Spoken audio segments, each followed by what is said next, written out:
friendly competition, a desire to win, enthusiasm that knows no bounds. That's the spirit of young America. From coast to coast, in everything from sandlots to stadiums, you'll find red-blooded American boys full of that old grit and determination that makes winners and champions. And when the shouting and the laughter of the sandlot grows dim, there's a reason. It's because the great American boy is hard at work, inventing, creating, building something. The energy that is forever behind both the competitive sports of youth and the desire to build and create new things is the energy that develops industrious, dependable citizens of tomorrow.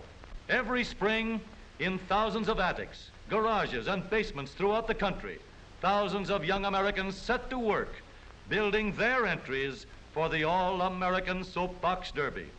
The All-American is the greatest amateur sporting event in the world because it combines both the ingenuity and creative spirit of young America with the natural racing and sporting instincts of boys of all ages. Every boy, everywhere, between the ages of 9 and 15 is eligible for this great race. Sponsored jointly by the leading newspapers and America's leading manufacturer of automobiles, local derbies are run in 116 different cities throughout the country.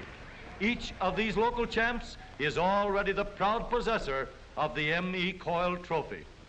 The place? Akron, Ohio. The time? The morning of August 16th. The excitement? The 1936 All-American and International Soapbox Derby Finals. Today, Akron is a city filled to overflowing, with a big welcome for the thousands who have come from every state in the Union to witness the big event. For the racers, first comes registration and entry blanks, then sweaters, shirts, and all the other official regalia. Thousands of spectators are milling about the champions' cars, getting a good close-up look. Every one of these cars represents many long, hard hours of thought and building. In every one can be seen the inventive and creative ingenuity of our American boys. Each entry gets his car weighed in, and an official sticker shows that the car has been checked by the technical committee and complies with all the rules. The medals and trophy awards and other prizes, too, share the limelight. There are 249 of them in all. And here are 116 All-American boys that have won their local derbies and have come to Akron to compete for the coveted title, All-American Soapbox Derby Champion for 1936. A few of the champions are taking time out for a sightseeing tour of the city, but most of them are going direct to the excited to think of anything but the big race. The thousands of spectators begin to fill the grandstand and line the sides of Soapbox Derby downs.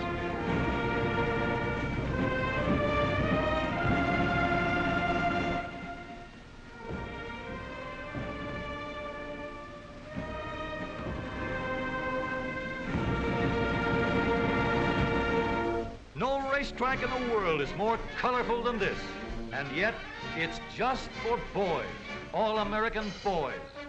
At the top of the hill are the racing pits, where the cars are given the final going over for the big race.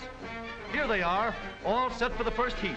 There will be 39 heats run off first, then the winners of these will be grouped and eliminated until only 5 boys are left. The technical committee stands ready on the bridge. Here they go. Look at those cars travel. It's going to be close. Here's the finish. What a race, but that's only the beginning. From now on, they're going to follow one ride after the other. Maybe you'd like a ride down the track. All right, let's go.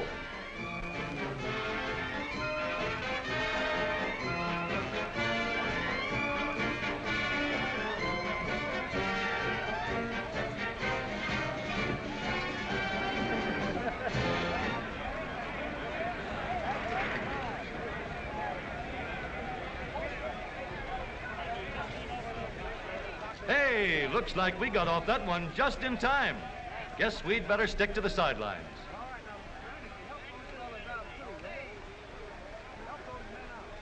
Here are Graham McNamee and Tom Manning getting ready to broadcast over a great nationwide hookup.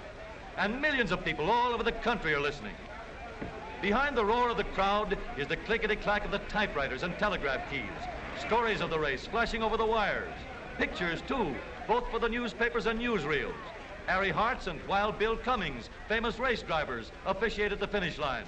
Here goes another heat. Look at the body English on that start, but then everything's fair as long as he doesn't get off and push. Three boys straining with every muscle, living in 1 minute the climax to all the hopes and ambitions of months of preparation. What a story there is behind every boy and his racer. And now the last preliminary heats are over. Only 5 boys remain to fight it out for the coveted honor of being hailed the new champion. Onto the truck they go for the trip back up the hill. Away go the first 3.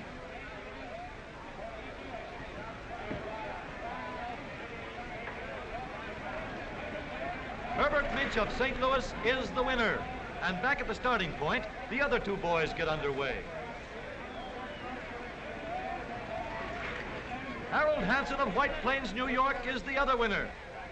Back at the starting line, Herbert and Harold are ready for the flag. One will be the new All-American Soapbox Derby champion. There they go.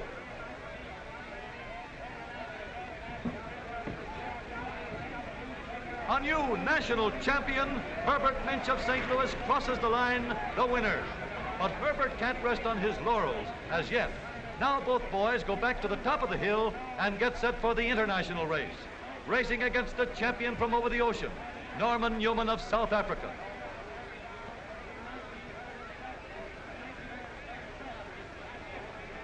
They're off.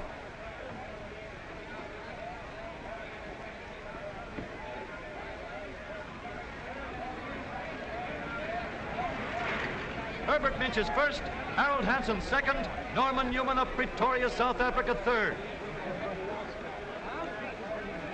Mr. M.E. Coyle presents the first place trophy to the international champion while the other boys look on. As a fitting climax to a great day, there comes the big banquet and awarding of prizes. Here, every boy is a winner. For every driver in the All-American race gets his racing diploma, and among other prizes, a beautiful wristwatch with the Derby emblem embossed on the dial, a constant reminder of this great day in Akron. But the high spot of the banquet is the awarding of the prizes, medals, and trophies to the All-American and international winners. And to you, Herbert Minch, Jr. of St. Louis, it is my pleasure to present to you the first award in the All-American Soapbox Derby, a 4-year scholarship in any state university that you might select. And now to Harold Hansen of White Plains, New York. Harold, I have a letter here which entitles you to get your new car as second prize in the All-American Soapbox Derby. Thank you very much. Harold Hansen also receives the second place trophy for the international race. And to you, Robert Richards of Lima, Ohio, as a third award in the All-American Soapbox Derby, I hand you here a letter in which it entitles you to take, or to receive, rather, a standard coach of any color or description. John Tabor of Pittsburgh, Pennsylvania, is awarded the Charles F. Kettering Trophy for the best design car. Norman Newman from Pretoria, South Africa, who traveled over 8,000 miles for just this one race, receives the third place trophy for the international event. But even now, the other boys are working out plans for that 1937 entry. Perhaps a complete change in design, maybe more complete streamlining, or any of many other things a boy's mind can develop. It's a problem, all right, but all American boys, these boys of ours, are just the boys to solve it. The American boy will be hard at work from now until the starting gun is fired in 37. And he'll be in there fighting for all he's worth, fighting with that same old spirit that is building the Americans of tomorrow.